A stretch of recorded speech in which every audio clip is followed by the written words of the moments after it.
Primer libro de Samuel, capítulo 24. Cuando Saúl volvió de perseguir a los filisteos, le dieron aviso diciendo: he aquí, David está en el desierto de Engadi. Y tomando Saúl 3000 hombres escogidos de todo Israel, fue en busca de David y de sus hombres por las cumbres de los peñascos de las cabras monteses. Y cuando llegó a un redil de ovejas en el camino donde había una cueva, entró Saúl en ella para cubrir sus pies, y David y sus hombres estaban sentados en los rincones de la cueva. Entonces los hombres de David le dijeron: he aquí el día que te dijo Jehová: he aquí que entrego a tu enemigo en tu mano y harás con él como te pareciere. Y se levantó David y calladamente cortó la orilla del manto de Saúl.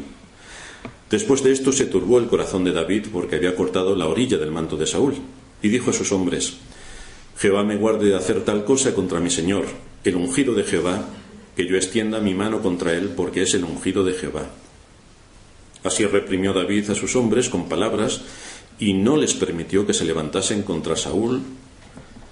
Y Saúl, saliendo de la cueva, siguió su camino. También David se levantó después y, saliendo de la cueva, dio voces detrás de Saúl diciendo: mi señor el rey. Y cuando Saúl miró hacia atrás, David inclinó su rostro a tierra e hizo reverencia. Y dijo David a Saúl: ¿por qué oyes las palabras de los que dicen: mira que David procura tu mal? Y aquí han visto hoy tus ojos cómo Jehová te ha puesto hoy en mis manos en la cueva, y me dijeron que te matase, pero te perdoné, porque dije: no extenderé mi mano contra mi señor, porque es el ungido de Jehová. Y mira, Padre mío, mira la orilla de tu manto en mi mano, porque yo corté la orilla de tu manto y no te maté. Conoce pues y ve que no hay mal ni traición en mi mano, ni he pecado contra ti. Sin embargo, tú andas a caza de mi vida para quitármela. Juzgue Jehová entre tú y yo, y véngueme Jehová de ti, pero mi mano no será contra ti. Como dice el proverbio de los antiguos, de los impíos saldrá la impiedad, así que mi mano no será contra ti. ¿Tras quién ha salido el rey de Israel? ¿A quién persigues? ¿A un perro muerto? ¿A una pulga? Jehová pues sea el juez, y él juzgará entre tú y yo. Él vea y sustente mi causa, y me defienda de tu mano. En el sermón anterior dejamos a este rey apóstata dormido en la cueva de Engadi, en el mismo lugar, curiosamente, donde estaba refugiado David y sus soldados. Providencialmente, en el mismo lugar resultó que Saúl entró para dormir. Saúl quedó, por tanto, a merced del hombre a quien él perseguía. Y en esta situación estuvimos viendo cómo los hombres de David fueron rápidos en percibir esta ventaja que les otorgaba la providencia, y le dijeron a David: he aquí el día que te dijo Jehová: he aquí que entrego a tu enemigo en tu mano, y harás con él como te pareciere. Como ya vimos, esta era una verdadera tentación que fue puesta delante de David. Y vimos también cómo pudo afrontarla y mantenerse en el lugar que le correspondía como súbdito de su rey. Por lo tanto, no atentó contra los principios, y estuvimos estableciendo algunas cosas que tienen que ver con el hecho de que cuando tomamos decisiones, qué características tenemos que tener en mente para no atentar contra lo que Dios nos ha dejado revelado en su palabra. David solamente se atrevió a hacer una cosa. Nos dice el texto que calladamente cortó la orilla del manto de Saúl, aunque después de esto se turbó el corazón de David porque había cortado la orilla del manto de Saúl. Así que con este simple hecho vemos que su conciencia le estaba acusando. Solamente cortó la orilla del manto de Saúl, y solo con eso su conciencia le estaba acusando. La escena, desde luego, es de lo más significativa, porque nos muestra el grado de sensibilidad en la conciencia que tenía David. Esto es importante que lo tengamos en cuenta, porque cuando uno tiene cauterizada la conciencia, no solamente le corta el manto, no solamente le puede robar, sino le puede cortar hasta la cabeza, y no pasa nada. Pero David, en este sentido, ya que había sido sometido y puesto a fondo en el uso de los medios de gracia, Dios le bendijo dándole una conciencia muy sensible a todas las cosas en las que él tenía que desarrollar su vida y ante las decisiones que tenía que tomar. De manera que vemos que aunque David no había hecho ningún daño a la persona del rey, y aunque estaba en su poder el haberlo podido matar, además instado por sus soldados, sin embargo, su acción hubiera sido una ofensa grave contra la dignidad real. porque a causa de su oficio, el oficio real, Dios nos manda, en la carta del apóstol Pedro, primera carta, capítulo 2, 17, honrar al rey, principios de autoridad. No importa que el rey sea muy malo o que el rey sea muy bueno. No importa que mis padres sean muy malos o mis padres sean muy buenos. No importa que no soporte al pastor o que lo soporte. Los principios de autoridad se establecen. Y los principios de autoridad son inamovibles. De hecho, el apóstol Pedro, cuando está escribiendo su carta, es consciente, y es una carta dirigida al sufrimiento, es consciente de que Nerón está reinando. Y fijaos que en toda su carta no dice: tenéis que sublevaros contra la autoridad, tenéis que quemar a Nerón, tenéis que atentar contra Nerón, tenéis que faltarle el respeto. Se dedica a saber qué es lo que tiene que hacer el cristiano en este mundo y cómo debe aplicar principios. Por lo tanto, las enseñanzas continuas de las Escrituras establecen algo fundamental.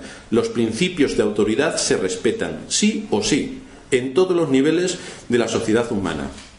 Empezando por la familia para los padres, siguiendo en la iglesia para los pastores, llegando a la sociedad para los que nos gobiernan y nos dirigen. Los principios de autoridad son intocables.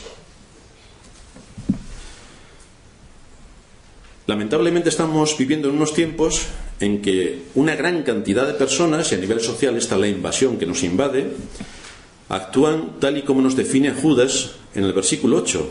Rechazan la autoridad y blasfeman de las potestades superiores.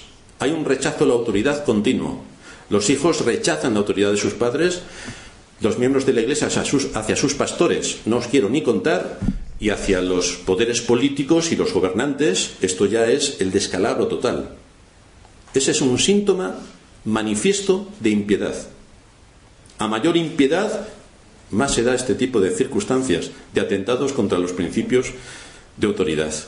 Dios toma nota de todo esto, pero en el caso de David vemos como su conciencia queda golpeada solamente porque ha cortado la orilla del manto de Saúl. Solamente con esto, por atentar de esa manera tan simple contra la autoridad real, David ya tiene un cargo de conciencia. Así que estamos viendo a David como, al estar sometido, repito, a los medios de gracia, hay una sensibilidad especial que se desprende de él. La evidencia que nos muestra este uso de los medios de gracia es que su conciencia y sus hechos coinciden. David fue bendecido con una conciencia sensible, que es siempre un signo de la verdadera espiritualidad, de cercanía a Dios y de sintonía con su palabra. Esto es lo que produce el uso de los medios de gracia en la conciencia. En contraste a esta disposición de espíritu, que es una conducta recta, leemos de aquellos que tienen su conciencia cauterizada. El ejemplo está en Saúl, que han perdido toda sensibilidad, como dice Pablo en Efesios. El ejemplo lo tenemos en Saúl. Y esto es un indicador exacto de que han sido abandonados por Dios. Si puedes identificar en tu vida algo que estás haciendo en contra de lo que tú sabes que es contrario a la voluntad de Dios, a lo que te estás exponiendo por medio de la advertencia clara de las Sagradas Escrituras, y no sientes la más mínima necesidad de arrepentimiento, ni de suplicar a Dios que perdone tu pecado, ni actúas por corregir severamente tu conducta, es una evidencia bastante contundente de que debes empezar a plantearte si eres creyente. Te lo debes plantear severamente. Muchos creen que porque dicen que son creyentes, y es más, asienten a las doctrinas reformadas, creen que eso es suficiente para la salvación. Pero eso es un error fatal. ¿Sabéis cuál es el mayor reformado que hay? Satanás. Es el mayor reformado que hay. Y esto en ningún momento le va a dar la oportunidad de ser salvo. No es simplemente lo que conozcamos de las doctrinas, es lo que hacemos con las doctrinas lo que realmente importa. Es la motivación por la que hacemos las cosas. ¿Cuál es la motivación que nos llevan a hacer las cosas? Ya recordaréis el texto clásico de Mateo 7:21, cuando el Señor dice que no todo el que me dice Señor, Señor entrará en el reino de los cielos. No todo el que me dice. Yo es que soy un creyente, yo es que me creo todo lo que dicen en mi iglesia, yo es que creo todas las doctrinas. No todo el que dice, sino el que hace la voluntad de mi Padre. Entonces no solamente que yo escuche y esté de acuerdo, es luego qué es lo que voy a hacer con lo que escucho. Muchos solamente quieren escuchar. Y que por favor no le diga nada, no le diga a nadie nada de su vida. Porque no quieren saber nada de qué cosas tienen que corregir. No quieren que su pecado identificado sea corregido. Eso no lo quieren saber. Pero sí que se alegran con lo que escuchan. Pero si te alegras con lo que escuchas y no haces absolutamente nada, eres un impío. Eres un impío. David se arrepintió de su acción y se dio cuenta de que había pecado, aunque solamente le cortó el manto a Saúl. Pero esto no ocurre si no hay una conciencia sensible. Es por esto por lo que debemos suplicar a Dios para que nos dé esa conciencia que honre su nombre en las cosas pequeñas, en los detalles, porque si en los detalles no tenemos una conciencia sensible, olvidaos de tenerla en las cosas grandes, porque nuestra argumentación es enormemente creativa. Vamos a buscar justificación para todo y por lo tanto la conciencia la vamos a anular para sacar adelante nuestro propósito. Tenemos que orar a Dios que nos dé una conciencia sensible y una voluntad dispuesta a obedecer su palabra. El versículo 6 nos dice que David le dijo a sus hombres: Jehová me guarde de hacer tal cosa en contra de mi Señor, el ungido de Jehová, que yo extienda mi mano contra él, porque es el ungido de Jehová. Aquí vemos la honestidad de David. No solamente se arrepintió ante Dios de su conducta, sino que también confesó su conducta delante de sus hombres. No se avergonzó. Aquí se demuestra el valor. La gente cree que por valor es ser muy machote y enfrentarse a lo que sea. Pero hay que tener mucho valor para pedir perdón. Hay que tener mucho valor para reconocer el pecado. Hay que tener mucho valor. Y David lo tuvo. David dejó que sus hombres supieran claramente que él había deshonrado a su Dios. Y por lo tanto mostró delante de ellos su pesar y su arrepentimiento. Aquí tenemos un hombre con valor. Esto fue de ejemplo para que supieran que aquel que les dirigía andaba rectamente delante de Dios y por tanto también ponía una gran exigencia delante de ellos, porque si él, que era el que les dirigía, daba ese ejemplo, ¿qué se podía esperar de aquellos que eran dirigidos por él? Es el ejemplo que también nos pone nuestro Señor cuando se dedica a lavar los pies de sus discípulos. Si a mí, que me llamáis maestro y Señor, he hecho estas cosas, ya sabéis lo que vosotros tenéis que hacer. Si esto se diera en una iglesia, el pastor que lava los pies a los miembros de la iglesia, los miembros de la iglesia le dirían: por favor, la semana que viene sigue haciendo lo mismo. Y entonces el pastor se convertiría en el esclavo de los miembros de la iglesia. Algunas cosas se dan para que tomemos ejemplo de qué es lo que nosotros tenemos que hacer, no que alguien haga por nosotros lo que nosotros estamos obligados a hacer. Esto lo tenemos que tener en cuenta, porque si no se nos van a ir las ideas y no vamos a saber cuándo es y cómo es la forma en la que debemos aplicar los principios. Aquellas cosas que entran debajo de mi responsabilidad, yo soy el que tiene que llevar a cabo aquello que entra en mi responsabilidad. Fijaos que en la conducta de David estamos viendo una continua dependencia de Dios y un sometimiento fiel a los principios. En cambio, Saúl no ve las cosas desde el punto de vista divino. No tiene una conciencia sensible. No acepta ninguna reprensión de los medios de gracia. Ninguna. No acepta al profeta, no acepta al sacerdote. Ninguna. Simplemente sigue su deseo. Se niega rotundamente a reconocer su pecado. Ojo cuando alguien está en esta situación, que no acepta los medios de gracia, no acepta la reprensión, no acepta la exhortación, no acepta nada, por lo tanto no ve su pecado. Otro síntoma de impiedad. Luego puede decir que está en la iglesia, como Saúl estaba en medio del pueblo de Israel. Puede decir lo que quiera, pero las evidencias son aplastantes. Esto nos muestra que incluso dentro del mismo pueblo de Dios, de aquellos que dicen que son pueblo de Dios, encontramos a gente como David, que lo que conoce lo aplica, y encontramos a gente como Saúl, que desprecia absolutamente todos los medios de gracia, desprecia la reprensión y desprecia cualquier cosa que le identifique un pecado dentro de él, porque no lo quiere corregir. Y cuando se le insta y se repite el poner el dedo sobre el pecado para que lo corrija, entonces se acabó la historia. Adiós, me voy. Saúl pertenecía a Israel, al igual que David. Pero esto ocurre también dentro de las iglesias. Hay gente que no es verdadera, hay gente que no es o no forma parte de los miembros del reino de los cielos, porque su conducta evidencia lo que hay en su corazón. Por eso en David vemos que no considera a Saúl como un enemigo personal, sino como uno a quien Dios había designado para ocupar el oficio de rey, y por lo tanto, por el oficio que esa persona ocupaba, David tiene el deber de honrarle. Así que el versículo 7 nos dice que reprimió David a sus hombres con palabras y no les permitió que se levantasen contra Saúl. Y Saúl, saliendo de la cueva, siguió su camino. El término reprimió David aquí a sus hombres. Este término significa que actuó como pacificador, que aplacó la ira de sus hombres para acabar con la vida de Saúl. Les impidió que actuasen en contra del rey de Israel. Este es el papel también que sabéis que como cristianos nos corresponde. Muchos cristianos evangélicos consideran que los cristianos tienen que ser pacifistas. Pero esto no es lo que enseña la Biblia. La Biblia enseña que tenemos que ser pacificadores. La Biblia nos insta a que tengamos en mente todo lo que tiene que ver a nivel social para ayudar a los demás, pero no nos dice que tengamos que ser socialistas. Entonces, entre pacifista y pacificador existe la misma diferencia que entre social y socialista, o que tengamos las cosas y hagamos las cosas en común y que seamos comunistas. Cuidado con el doble sentido que se le pueden dar a las palabras para acabar diciendo exactamente lo que no dice la Biblia, sino todo lo contrario. Así que la Biblia nos insta a ser pacificadores, pero no pacifistas.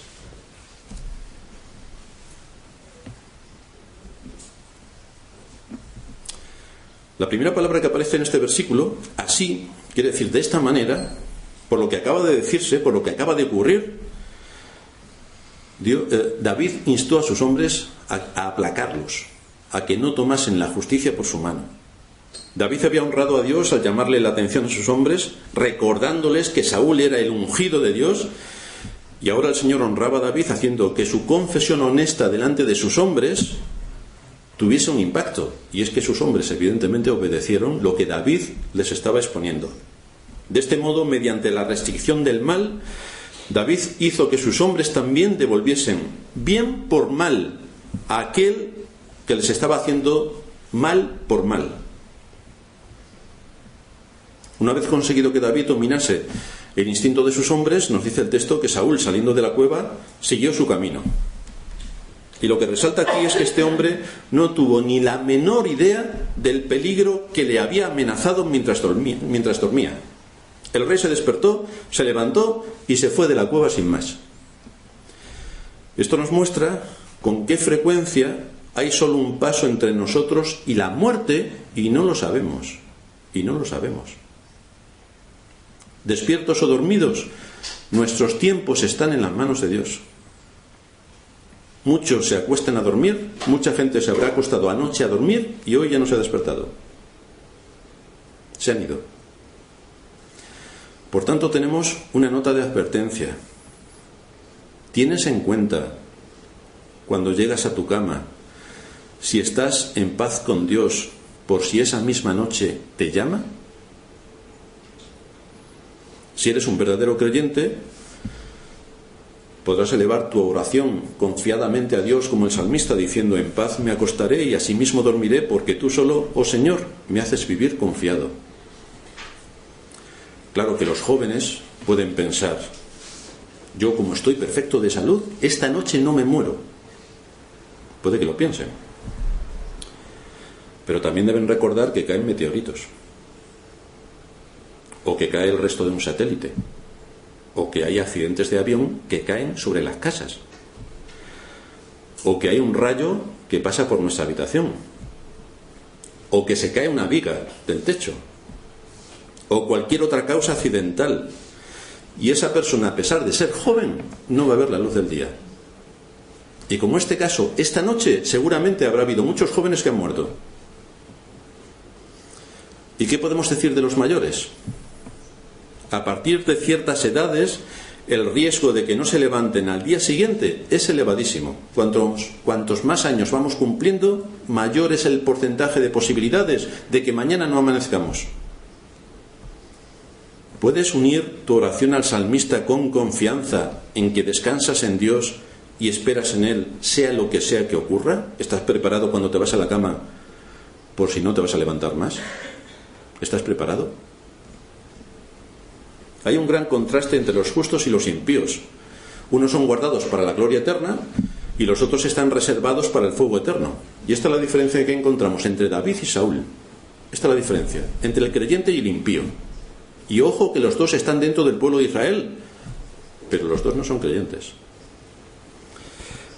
Versículo 8. También David se levantó después y saliendo de la cueva dio voces delante de Saúl diciendo: mi señor el rey. Y cuando Saúl miró hacia atrás, David inclinó su rostro a tierra e hizo reverencia. Dice Matthew Henry, comentando este texto: a pesar de que no usó la oportunidad de matarlo, sin embargo sabiamente aprovechó la oportunidad para matar su enemistad, para convencerlo de que él no era un hombre con esa indisposición que el rey tenía. De hecho, cuando el rey se está alejando, desde una distancia prudente para evitar ser apresado al momento, David llama la atención de Saúl con estas palabras: mi señor el rey. Fijaos qué respetuoso. Mi señor el rey. Si una marca de la impiedad es la falta de respeto a las autoridades, una marca de la piedad es el respeto a las autoridades. Así que cuando te dirijas a tus padres, mira si tienes la marca de la piedad o la impiedad. Cuando te dirijas a tu pastor, mira si tienes la marca de la piedad o de la impiedad. Y cuando te dirijas a los gobernantes, mira si tienes la marca de la impiedad o de la impiedad. Esto se evidencia en el lenguaje que David está empleando. Y no solamente en el lenguaje que él emplea al decirle mi señor el rey, sino también en sus hechos. Porque nos dice el texto que cuando David miró hacia atrás y David vio que Saúl lo miraba, David inclinó su rostro a tierra y se inclinó. Qué lejos queda esto de lo que en nuestros días hay en el entorno en el que nos movemos, que encima la gente se pone bravucona y hace de todo en contra de las autoridades. Esta es una demostración auténtica de respeto. ¿Cómo debería haberle sorprendido a este rey sediento de sangre haber oído aquellas palabras respetuosas de David y haber visto cómo David se inclinaba haciéndole reverencia? Porque él era el rey. De manera que lo que David estaba exponiéndole es que él no era un criminal, sino que era un siervo fiel al rey y a su reino. Y a continuación tenemos una de las enseñanzas más respetuosas hechas a un gobernante. Versículo 9. Dijo David a Saúl: ¿por qué oyes las palabras de los que dicen mira que David procura tu mal? Esto es interesante ver cómo David va a empezar a desplegar su argumentación de defensa. Y lo hace, fijaos con atención, derivando la culpa que Saúl pudiera tener en este asunto por el cual le persigue sin causa, deriva la culpa de Saúl hacia aquellos que pudieran haberle dicho algo en contra de David. Por lo tanto, no está acusando a Saúl directamente para ganarse su enemistad, sino quizá te han dicho algo en contra de mí que no es cierto. David astutamente plantea la cuestión de su persecución como si fuera una idea provocada por terceras personas que habían puesto ante el rey calumnias por David. Esta es una treta que a menudo funciona y se lleva a cabo cuando uno trata de someter la malicia de los que nos odian, sugiriendo que no es idea de ellos mismos. Es decir, nosotros todos tenemos gente que nos odia, todos. La forma de intentar arreglarlo en la medida de nuestras posibilidades es: a lo mejor lo que te han dicho de mí no es exactamente cierto. Quizá deberías oír mi versión, a ver qué te parece. Y esto le puede ayudar, en vez de decirle directamente: eres un tal porque estás pensando esto de mí. Pues así es como actuó David. En particular, este tipo de tratamiento se aplica con aquellos que están en una posición de autoridad. Y es que debemos mantener respeto hacia las autoridades y, por lo tanto, el respeto que les es debido debe mostrarse no inculpándoles directamente de algunas decisiones erróneas que han podido tomar, sino de la mala información que tienen para tomar esa decisión. Con lo cual desvías el dedo acusador para que pueda pensar. Porque si le acusas directamente, va por ti. Pero si derivas el tema, le haces pensar y entonces puede reflexionar acerca de la situación en la que se encuentra. Esto surge con frecuencia entre amigos. Malos entendidos, con gente que llevas toda la vida, y por alguna razón extraña hay malos entendidos y entonces allí se monta un lío espectacular. Ocurre entre cristianos en una misma iglesia, que resulta que hay un malentendido y aquello ya se lía de una manera increíble.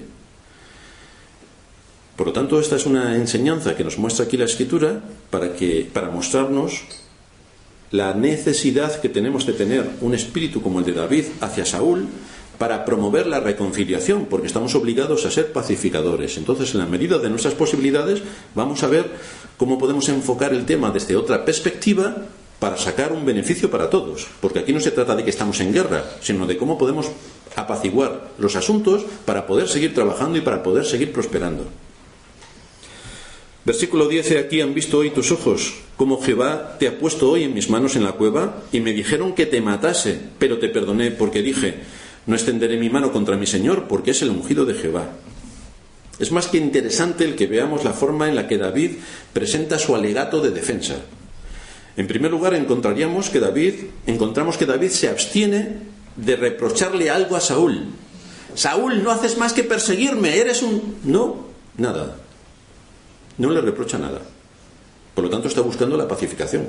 Porque claro, si vamos a arreglar cuentas con alguien y le decimos todo lo que pensamos de él, empezamos la guerra. Pero David aquí está empezando por apaciguar absolutamente todo. Lo ha hecho al dirigirse al rey, lo ha hecho con sus reverencias, y ahora empieza su argumentación. David se abstiene de reprocharle algo a Saúl. Por otra parte, muestra que teniendo la posibilidad de matarlo, no lo hizo. No lo hizo. Y expone una prueba definitiva de que no tenía la más mínima intención de herirlo ni de matarlo. Y es que a pesar de que el rey había quedado completamente a su merced, a pesar de que sus hombres le habían instado a matar a su enemigo, la misericordia de David hacia el rey le había contenido. No hizo nada. Y por otra parte, la base de su decisión está no en que él era muy bueno, que es lo que generalmente podríamos pensar. Qué bueno soy que le he perdonado la vida al rey. No. David no puso el enfoque sobre él, sino sobre el temor de Dios. Porque sirvo al Dios de los cielos, por temor al Dios de los cielos, por obediencia al Dios de los cielos, hoy he perdonado tu vida. Por obediencia al Dios de los cielos. Y con esos argumentos, David trata de reconciliarse con su enemigo. Versículo 11: mira, Padre mío, mira la orilla de tu manto en mi mano, porque yo corté la orilla de tu manto y no te maté. Conoce pues y ve que no hay mal ni traición en mi mano, ni he pecado contra ti. Sin embargo, tú andas a caza de mi vida para quitármela. Así que David sigue aquí exponiendo su argumentación con pruebas irrefutables para mostrar la falsedad de las acusaciones que Saúl tenía contra David. Porque si David hubiera querido matarle, lo habría hecho. Y una vez más, para probar su lealtad al rey, David le dice que cortó la orilla de su manto. Y este es el testimonio real de que ha habido un encuentro. No es, pude haberte matado, pero si no presentas pruebas... No, pude haberte matado. Fíjate, el trozo de manto que te falta lo tengo yo. Pude haberte matado. Para meter en la conciencia del rey que efectivamente estuvo a un paso de la muerte. Dice Matthew Henry: con palabras y hechos David afirma su inocencia. No hay motivo por el cual Saúl le debería dar caza como si fuera un animal. Aquí vemos que es conmovedor el que David le recuerde a Saúl el hecho de que había una relación familiar entre ellos. David estaba casado con la hija de Saúl, por lo tanto era su suegro. Y es así como se dirige a él: Padre mío. En algunas culturas a los suegros también se les llama padres. Por tanto, aquí David está llamándole la atención a Saúl sobre su relación. Eres mi suegro, eres mi padre, Padre mío. Él está haciendo una llamada de atención no solamente al honor del rey, sino también al afecto del rey. Del rey uno puede esperar justicia, porque estaban para eso. Pero de un padre uno puede esperar afecto. Y por eso David no solamente se dirige a Saúl como el rey, rey mío, sino ahora como padre mío. No solamente espero que actúes con justicia, sino también espero que actúes con afecto. De manera que en esta escena David prefigura al Señor cuando en el momento de su detención en el huerto de Getsemaní se dirige a Judas el traidor, no como traidor, sino como amigo. Mateo 26:50. Jesús le dijo: amigo, ¿a qué vienes? Y entonces es cuando le entrega. Pero el Señor, que sabía perfectamente quién era Judas, no le dijo: ¿a qué vienes, traidor? No, le dijo: amigo, ¿a qué vienes? Lo cual nos muestra que nada se gana mediante el uso de duras palabras, porque entonces encendemos más la hoguera y acabamos a tortas. Dice el libro de Proverbios que la blanda respuesta quita la ira. Y esto es lo que tenemos que concienciarnos continuamente, porque nuestra disposición natural es liarnos a tortas con el que se pone por delante. Esta es nuestra disposición natural, pero tenemos que restringirla. Tenemos que restringirla. Versículo 12. Juzgue Jehová entre tú y yo, y véngueme de ti Jehová, pero mi mano no será contra ti. Así que David ahora recurre a un tribunal superior. Es decir, entre nosotros es difícil que se arregle algo, porque es que la enemistad patológica es difícilmente quitable. Una cosa es que haya causas y uno pueda quitar las causas. Ahora, cuando solamente hay obsesión, difícilmente puedes argumentar en contra de la obsesión. Difícilmente. Con lo cual, David deja el asunto en manos de un tribunal superior. Así que él apela a que sea el propio Dios quien haga lo que le parezca para establecer quién tiene la razón y quién no. En segundo lugar, vemos también que la justicia, David alude a que la justicia venga de los cielos. Y en tercer lugar mantiene su firme resolución de que no importa lo que pudiera sufrir ni qué oportunidades pudiera tener en el futuro para vengarse, porque David no le haría daño al rey. Eso lo tenía sumamente claro, y es así como se los pone: mi mano no será sobre ti. Este fue su método para razonar con Saúl, y esta fue la forma menos ofensiva que él usó para señalar la injusticia cobarde de este rey apóstata. Finalmente, en el versículo 13, David trae a la memoria del rey un proverbio de sus antepasados.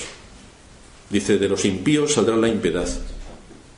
Y vuelve a repetir: así que mi mano no será contra ti, porque yo no soy un impío.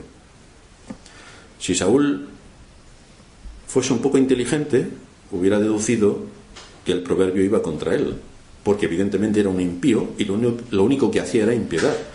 Pero David lo mostró de manera para mostrarle que de su corazón no iba a salir impiedad, porque él no era un hombre impío. Buscaba el bien de su rey, buscaba el bien de su nación, buscaba el bien de sus hombres y buscaba el bien de la gloria de Dios. Por lo tanto, su mano no sería contra el rey. Ya sabéis que en nuestra cultura tenemos multitud de refranes que traen luz sobre situaciones difíciles. Por ejemplo, no es oro todo lo que reluce. Hay refranes que usamos en nuestro ámbito de convivencia que en muchas ocasiones son útiles. Al mal tiempo, buena cara. Que es, tenemos que afrontar las situaciones con la mejor disposición. Agua pasada no mueve molino. ¿Y si yo hubiera hecho esto? ¿Y si cuando tenía 15 años? Estupendo. ¿Hoy qué vamos a hacer? ¿Y mañana? ¿Y si? No, hoy. Ahora adulador, mañana traidor. Como alguien os adule, estáis muertos. ¡Qué grande eres! ¡Qué hermoso! ¿Os acordáis del cuento del cuervo y el zorro? Que el zorro estaba, bueno, no me acuerdo bien, pero tenía un queso en la boca. Y estaba el cuervo diciéndole: ¡ay, qué zorro más hermoso eres! ¡Qué belleza! ¡Qué alegría! ¡Qué...! Y entonces el zorro, para darle las gracias, evidentemente soltó el queso que llevaba en la boca, a lo que llegó el cuervo y se lo llevó. Entonces, cuidado con los aduladores, porque es lo peor que os puede pasar. O el típico refrán que dice: antes se coge a un mentiroso que a un cojo. Eso es matemática pura. Entonces hay refranes en nuestro entorno que tienen mucho de sabiduría y que nos son útiles para expresar algunas verdades. Y esto es lo que aquí hace David. Toma un refrán: de los impíos saldrá la impiedad. Es más que obvio.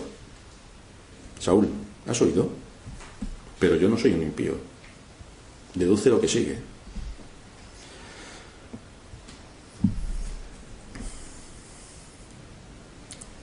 Continúa argumentando David, versículo 14. ¿Tras quién ha salido el rey de Israel? ¿Por qué has salido así con tus ejércitos? ¿A quién persigues? ¿A un perro muerto? ¿A una pulga? ¿A quién estás persiguiendo? David le da razones a Saúl sobre el despliegue que está haciendo con el ejército de Israel, un despliegue enorme para perseguirle a él. Y por lo tanto se compara con un perro muerto.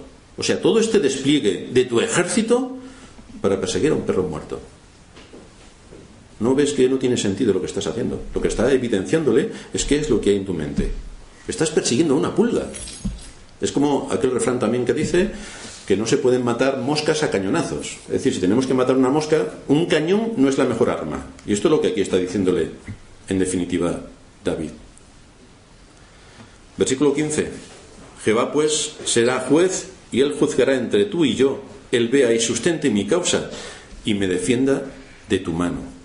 Así que después de argumentar con tanto fervor su causa, David ahora solemnemente advierte a su enemigo de que él invoca a Jehová para que juzgue con justicia entre ellos.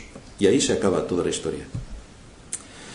Cuando somos inocentes de las acusaciones que se vierten contra nosotros y no hay forma de desbloquear la situación, y todos nosotros imagino que hemos sido parte de una situación completamente absurda, que nos hemos visto involucrados y que no teníamos nada que ver, pero toda la culpa la tenemos nosotros. Es increíble, pero eso ocurre muchas veces en la vida. Lo mejor que podemos hacer es dejar el tema en las manos de Dios, porque el asunto está tan enredado que no hay forma de deshacerlo ya. Así que cuando no hay forma de deshacerlo, manos arriba y nos vamos a hacer otras cosas, porque cuanto más intentemos desliar la madeja, más liosa será, porque todo lo que digamos puede ser usado en nuestra contra. Así que lo mejor es callarse y dejar que el tema pase a mejor vida. Esto es lo que nuestro Señor mismo hizo cuando nos dice también el apóstol Pedro que cuando padecía no amenazaba, sino que encomendaba la causa al que juzga justamente. Había muchas acusaciones contra Cristo por parte de los fariseos, muchas acusaciones. Ponerse a quitar una por una de todas las acusaciones y de las manipulaciones y de las perversiones con los que los fariseos le estaban acusando era un trabajo agotador, porque era una cuestión ideológica, no era lógica, era ideológica. Querían acabar con Cristo como fuera, y por lo tanto la perversión que se desplegó fue brutal. Así que el Señor, lo que nos dice Pedro, es que encomendó la causa al que juzga justamente. Y David aquí actuó de la misma manera. Descansó en la fidelidad de Dios, sabía que él defendería su causa y que a su momento todo quedaría en su lugar. Y a su momento quiere decir que incluso en el día del juicio. Pero David se exime de todo lo que aquí podría pasar. En resumen, un breve análisis de lo que podemos denominar la defensa de David nos enseña cuáles son los métodos que debemos seguir cuando se trata de mostrar a una persona a quien no le hemos dado ningún motivo despliegue toda su malicia y toda su maldad sobre nosotros. En primer lugar, David le pregunta a Saúl si quizá no había sido injusto al escuchar otras calumnias de terceras personas contra él. Fijaos la argumentación. Porque al menos para tener un juicio correcto de una situación, uno debe escuchar a las dos partes antes de emitir un juicio. Pero fijaos en la sutileza de David al derivar la persecución que contra él se desató hacia terceros. Quizá te han informado mal. En segundo lugar, David señaló que debido a que el temor de Dios estaba sobre él, no se atrevía a pecar contra el rey tomando la justicia por su mano. Esto es lo que nos dice el versículo 10. En el versículo 11, en tercer lugar, demuestra con hechos, con sus propias acciones, la prueba de ese manto que había sido cortado y de que había tenido la vida del rey en su mano. No era un farol, te he podido matar, no, era una realidad, tengo la prueba. En cuarto lugar, versículo 12, afirmar que no tenía intención de devolver mal por mal. Esto es lo que está afirmando, aunque estaba en su mano haberlo hecho, y además contaba con la aprobación de su gente. Pero David tuvo por encima los principios de la Escritura antes que escuchar la voz de sus soldados. En quinto lugar, versículo 13, argumentó de qué manera el fruto del impío produce impiedad. Pero él estaba en el otro extremo y por esa razón no tocó al rey. Versículo 14, en sexto lugar, se puso en una posición inferior, la que le correspondía. Él no era el rey, ni podía atentar contra el rey. Era uno de sus soldados. Por lo tanto, estableció y dejó en su lugar la dignidad real, y por otra parte, él ocupó el lugar que le correspondía, lejos de su posición de rey, y mostró con ello su humildad. Supo cuál era su papel y su posición. En séptimo y último lugar, en el versículo 15, elevó su causa a la justicia divina. Todo queda en manos de Dios. Yo ya no puedo hacer más. He dado los argumentos. Me estás persiguiendo sin causa. Lo estás haciendo de forma negligente y necia, sin razón.